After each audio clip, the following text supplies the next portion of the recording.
Two low-flying K-8s roar in at dawn, afterburners lit, hardpoints empty, no radio call. The USS Gerald R. Ford doesn't flinch. Course steady, speed steady. The CIC turns panic into a checklist. In these talks with Maduro, is there anything that he could say or do that would allow you to feel like he could stay with your support? Is there anything that he could say that you would be, okay, you can stay as leader? Early because of drugs, but really because we have that problem with other countries too.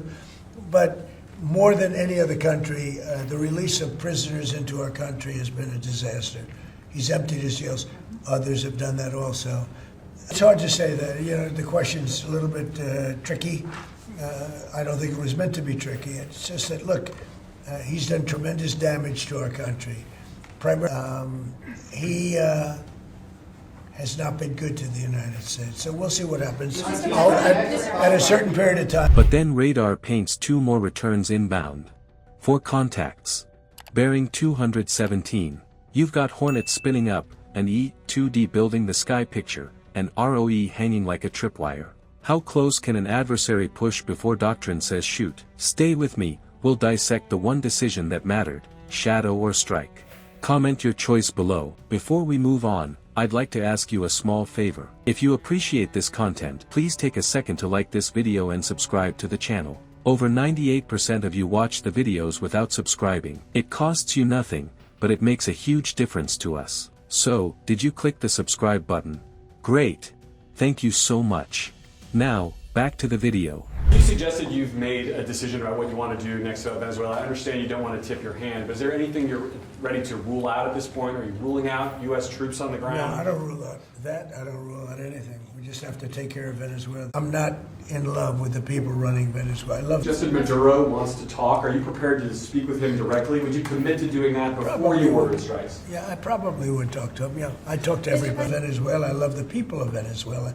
But what they've done to this country, and I really say this, what Biden and the Democrats have done to this country can never, ever be forgotten. What exact behavior flips a tense flyby into a legal shoot? Dawn in the Caribbean. 2 Venezuelan K-8 skim in low, fast, and silent. Afterburners up, pylons bare, no radio call. The Ford holds course like a rail. In CIC, hands move to checklists, air, surface, EW. Each line a guardrail against panic. But then 2 more returns pop at bearing 217. For contacts now, spread and closing. The deck spins 2F/18ES, launch cruise crisp and quick. You can feel the ROE line draw tight. One wrong cue and the day tips. Here's the ladder. Identify first, visual, radar, infrared. Warn second, calls on guard, lights, standard signals. Escort third, place steel and jet between the threat and the carrier.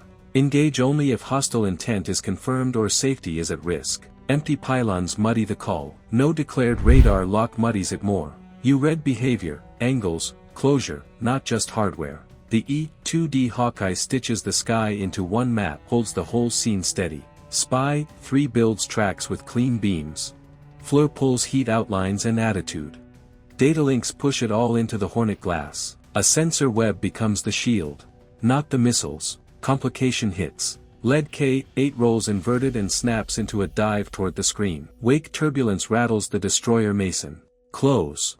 Loud. Deliberate. It's a shove without a punch. The Hornets refuse the theater. They hold a shadow posture, offset, no nose on, no radar lock, no flare spam. The carrier never jukes. Discipline over drama. A chess clock, not a sprint. Escalation stays quiet. Minimal EW noise to guard the formation's skin. Radios stay calm. The TAO reconfirms ROE, tightens the escort ring, keeps speed locked.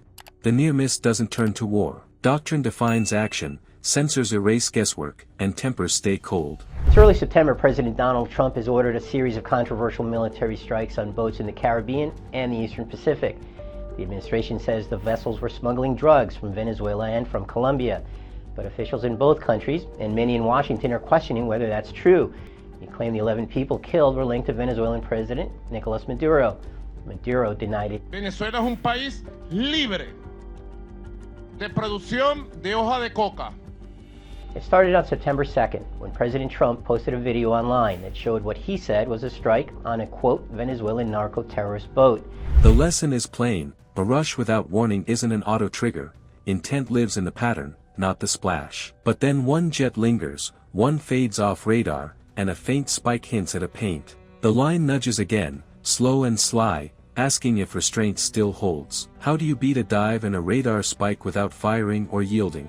The Venezuelan jets peel off. One lingers, nose twitching. One falls out of the scope. Viper 1 calls no visible weapons. The Ford holds course and speed. No whip turns. No show moves. Just a steady hull and a wide shield. A faint emission licks the net. Maybe a paint. That's not a missile shot, but it is a nudge.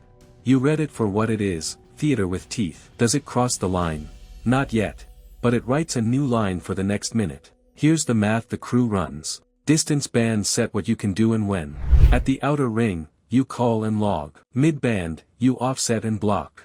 Inner ring, you must act. Aspect angles matter. Hot nose-in changes the risk, a crossing pass lowers it. Closure rate tells you intent, a fast burn on the deck tightens the clock. Deconfliction corridors keep everyone a lane away from a collision or a panic trigger. Each factor narrows choices without forcing a kill. System synergy carries the load. The E-2DQ's eyes where to look. Shipboard EW listens and, when needed, muddies hostile radars just enough to blunt a track. Spy 3 holds clean tracks through the clutter. FLIR checks attitude and stores. Datalinks shave seconds off calls, and seconds turn into space to decide. The human layer locks it in. Bridge, TAO, and controllers re-verify checklists and timing. They log the spike, shift the escort arc, and hold weapons tight. The move is to shadow, not shove. Preserve options. Keep the ladder intact. At sea, power equals posture.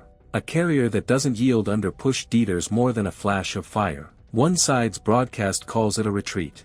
The other labels it unsafe and unprofessional. 2 stories, 1 dataset. The win is restraint. Hornets deter. The wall holds. The probe yields intel, not bodies. You now know how close they can press before a strike is compelled and why the Hornets stayed cold. What would you do in the cockpit, shadow or strike? If you want the mindset that wins these standoffs, subscribe now. Judgment wins fights you never fire. In the gray zone, anyone can pull the trigger. Discipline is harder. A live sensor net makes that discipline lethal. Spy 3 holds tracks. E-2DQs, links stitch the picture. ROE turns noise into choices. You saw it work. Unsafe passes, no weapons shown, a radar lick on the net, provocation met with posture. The team read aspect, range, and closure, then held. That restraint prevented a crisis and still sent a message. What would you do, shadow or strike? Comment your choice below. Subscribe and join a community that seeks to understand the realities of modern conflict. The Ford didn't blink.